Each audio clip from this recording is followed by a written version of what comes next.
రైతుల అవస్థ ఇప్పుడే హర్షవర్ధన్ రెడ్డి గారు చెప్పినారు. క్రాప్ హాలిడే ప్రకటించే దుస్థితి, యూరియా కోసం లైన్లలో యుద్ధాలు చేసే పరిస్థితి. నేను చెప్తుంది అబద్ధమా? మీరు చూస్తున్నారు గ్రామాల్లో. మీరు చూడండి ఒక్క మాట, లైన్లు కడుతున్నారు, చెప్పులు లైన్లో పెడుతున్నారు రైతులు. మరి అవన్నీ పేపర్ వాళ్ళు ఫోటోలు తీసి, మా తమ్ముళ్ళు వీడియోలు తీసి సోషల్ మీడియాలో పెడుతున్నారు. మరి తప్పించుకోవాలా? ఏం చేయాలా? అందుకే కొత్త ఉపాయం పనినాడు రేవంత్ రెడ్డి గారు. కొత్త ఉపాయం కనిపెట్టినాడు. ఏమని? షాప్లో కాదు, యాప్లో ఇస్తా అన్నాడు. షాప్లో ఇయ్యడంట యూరియా, యాప్లో. యాప్లో ఎప్పుడు ఉంటుంది యూరియా? ఆడ షాప్లో ఉంటేనే కదా ఉండేది. ఈడ షాప్లో ఉంటేనే కదా యాప్లో ఉండేది. అది లేదంట. కానీ ఇప్పుడు ఇంకొక కొత్త ఆలోచన, యూరియా కార్డు అంటే ఇప్పుడు ఈ గ్యారంటీ కార్డులు అయిపోయినాయి. గ్యారంటీ కార్డులు మొత్తం అయిపోయినాయి అంటే ఇంకా అన్నీ అమలు అయిపోయినాయి, అన్నీ జరిగిపోయినాయి. ఇప్పుడు యూరియా కార్డు ఇస్తారంట. నేను ఒకటే అడుగుతున్నా, ఆలోచించమని కోరుతున్నా మా కొల్లాపూర్ రైతన్నలందరినీ, రైతు బిడ్డలందరినీ. కేసీఆర్ గారు 10 ఏళ్ళు ప్రభుత్వాన్ని నడిపినప్పుడు ఒక ఆటోవాడికి డబ్బులు ఇస్తే బాయికాడికి వచ్చి బంగారం వలే 6 కావాలంటే 6, 10 కావాలంటే 10 బస్తాలు వేసిపోయిన మాట యాదికుందా? వాస్తవమేనని చెప్పేది. మరి కేసీఆర్ ఉన్నప్పుడు యూరియా కోసం కుస్తీలు లేవు, విత్తనాల కోసం పోటీలు లేవు, కరెంటు కష్టాలు లేవు, క్రాప్ హాలిడే లేవు, రైతు బంధు కోసం ప్రభుత్వం వైపు తిరిగి చూసే అవసరం లేదు. ఇవి ఏవీ లేకుండా కడుపులో చల్లగదలకుండా రైతన్నను మరి కంటికి రెప్పలా కాపాడుకున్నాడా లేదా కేసీఆర్ గారు?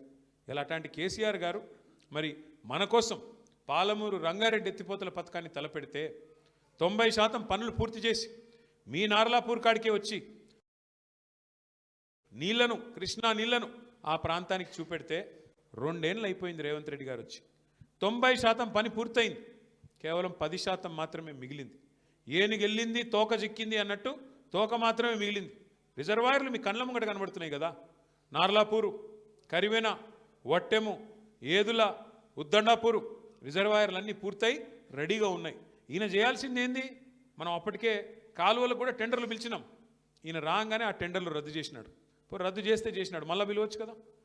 10 పైసలతో అయిపోయేదానికి ఇవాళ పని చేయకుండా ఎందుకు చేయట్లేదు? తొందరగా చేస్తే కేసీఆర్కి పేరు వస్తుంది. పాలమూరు రంగారెడ్డి కేసీఆర్ గారు కట్టిండని చెప్పి యాద్ చేసుకుంటారు. కేసీఆర్ కోపం వస్తుంది. అలా పాత భాష ఎవరో తెలుసు కదా మీకు. ఆయన కోపం వస్తుంది. నువ్వు మా నీళ్ళు ఎట్లా తీసుకుపోతారా, నువ్వు మా చెంచగాడు లెక్క ఉండాలి కానీ పెద్దోళ్ళలాగా యాక్టింగ్ చేస్తున్నావు ఏంది? ఆయన కోపం వచ్చి తురుకుంటాడా? అందుకే ఆ భయంతో ఇవాళ మొత్తానికైతే కాలమూరును ఎండబెట్టే ప్రయత్నం, పండబెట్టే ప్రయత్నం చేస్తున్నాడు. ముఖ్యమంత్రి గారు మాట్లాడుతూ ఎప్పుడు అంటూ ఉంటాడు, పండబెట్టి తొక్కుతా అంటాడు. రేవంత్ రెడ్డి డైలాగ్ అది. నిజమే, ఇలా పాలమూరును పండబెట్టిండు, రైతులను తొక్కుతున్నాడు. ఎక్కడలోనే అక్కడ మీరు జూరాల కాడ పోయి చూడండి, అక్కడ మొత్తం క్రాప్ హాలిడే. నిన్న మొన్న పోయినారు మా నాయకులందరూ కలిసి, జూరాలకు పోయినారు. పోయి చూస్తే నీళ్లు లేవు, నీళ్లు లేక క్రాప్ హాలిడే అక్కడ కూడా డిక్లేర్ చేసినారు. కానీ ఇలా రేవంత్ రెడ్డి వితండవాదం చేస్తున్నాడు. ఆయన ప్రభుత్వం జూరాలనే కట్టేది ఉండే, పాలమూరు రంగారెడ్డి ఎత్తిపోతల పథకం. నీళ్లు లేని కాడనే మోటార్లు పెట్టేది ఉండే. ఎవడన్నా తెలివైనోడు రైతు నీళ్లు లేని కాడ మోటార్లు పెడతాడే? ఎవరన్నా వ్యవసాయం మీద అవగాహన ఉన్నోడు పెడతాడా? ఇంకా మా కర్మ ఏంటంటే రేవంత్ రెడ్డి కాడ నీటి పాటలు నేర్చుకోవాలట మేము పోయి అసెంబ్లీకి. ఏ రేవంత్ రెడ్డి? దేవాదుల ఏ బేసిన్లో ఉందో తెలియని రేవంత్ రెడ్డి, ఏ వాగు ఏడుందో తెలియదు, ఏ వంక ఏడుందో తెలియదు, ఏ నది ఏడుందో తెలియదు. పోనీ అది కూడా కాదు, ఇంకా దారుణం ఏంటంటే బచావత్ అవార్డు ఏందో తెలియదు, బచావత్ ట్రిబ్యునల్ ఏందో తెలియదు, బ్రజేష్ కుమార్ ట్రిబ్యునల్ ఏందో తెలియదు, గోదావరికి ఏందో తెలియదు, కృష్ణకి ఏందో తెలియదు.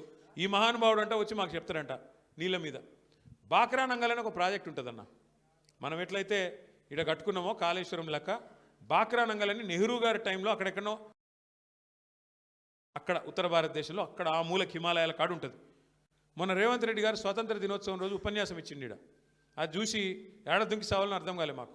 బాక్రా నంగల్ ప్రాజెక్టు తెలంగాణలో ఉన్నదని చెప్తున్నాడు ఆయన. ఇక ఈయన అంట మాకు వచ్చి మాకు నదుల గురించి, మాకు నీళ్ళ గురించి ఏది కేసీఆర్ గారికి వచ్చి అది ఇంకా ఈ పార్టీ దానికి కేసీఆర్ నువ్వు రా అసెంబ్లీకి, ఏది ఈయన కాడ నేర్చుకోవాలా బాక్రా నంగల్ యాడున్నది, లేకపోతే చెక్ డ్యామ్ని ఎట్లా బేల్ చేయాలా, మేడిగడ్డను ఎట్లా బేల్ చేసినాం, ఇవన్నీ చూపెట్టనీకే పీపీటీ పవర్ పాయింట్ ప్రజెంటేషన్ ఇస్తారంట.